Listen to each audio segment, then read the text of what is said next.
Muy buenos días para todos. Se presenta el grupo 5. Sus integrantes son Reina Bermúdez, Tates Castillo, Telles Castro, Telles Oñates y quien les habla, Rodríguez Parada Freddy. Hoy les voy a hablar la definición del primer respondiente en el lugar de los hechos.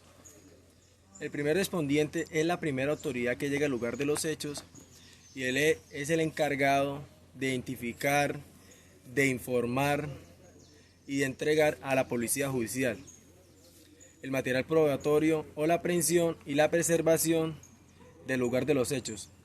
Es el encargado de cuidar para que no se alteren ningún material probatorio y tampoco para que sean realizadas bien las inspecciones y entrevistas y también diligenciar urgentes la identificación de los testigos para impedir que se pierdan los datos. Podemos decir que puede ser un lugar muy lejano donde no puede llegar la policía judicial. De ahí somos el primer respondiente. Cualquier autoridad puede hacer ese trabajo. 2. Hoy les voy a hablar cuáles son el material físico y el material probatorio, que es la Ley 906 del 2004, artículo 275 y 277. Cualquier artículo tangible, intangible, que permitan objetivar o una observación útil para apoyar o conformar una hipótesis del material probatorio. Elementos materiales probatorios como la evidencia física o para afectar el código que se entiende por elemento de material probatorio.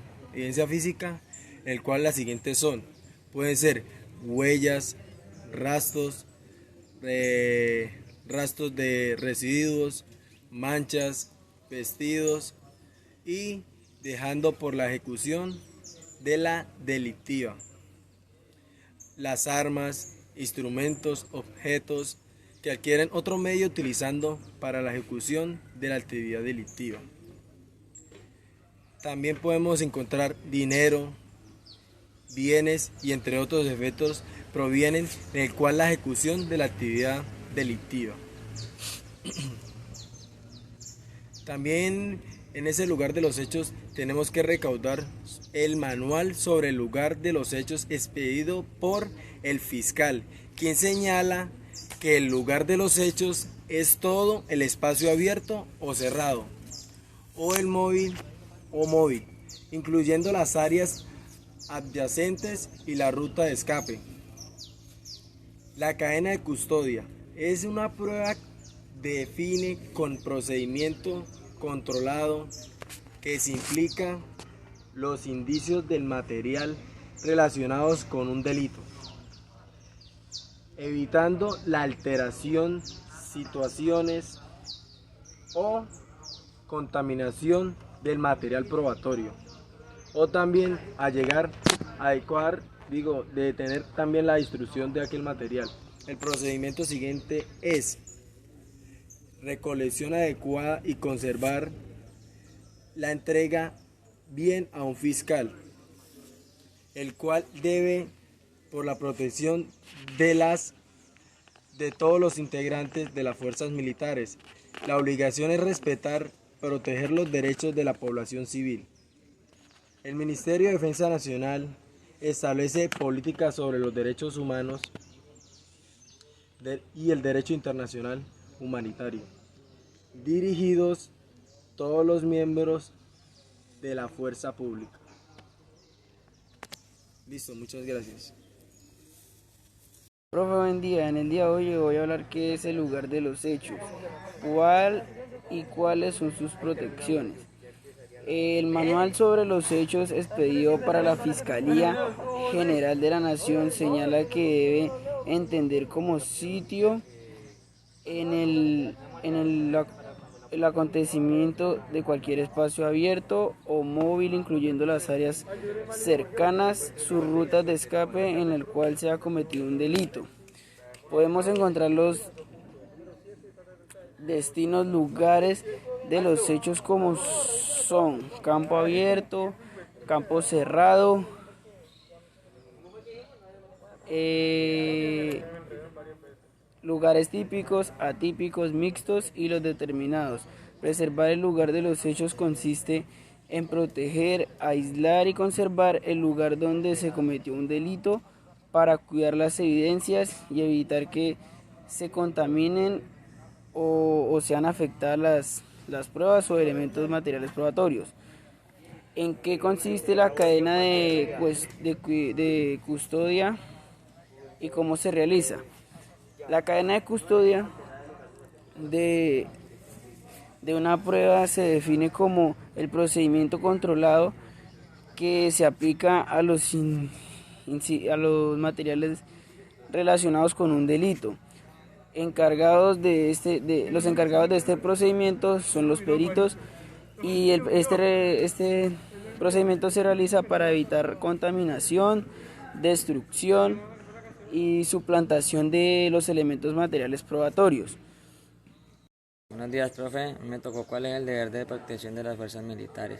Todos los integrantes de las fuerzas militares tienen la obligación de respetar y proteger los derechos de la población civil.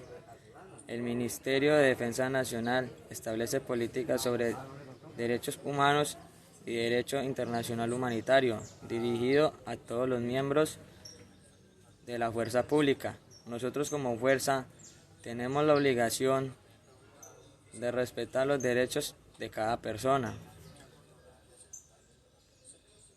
La pregunta número 6. ¿Qué es el monopolio de uso de la fuerza pública? El Estado como institución política tiene una tarea importantísima que es la de mantener el orden, la sociedad que gobierna.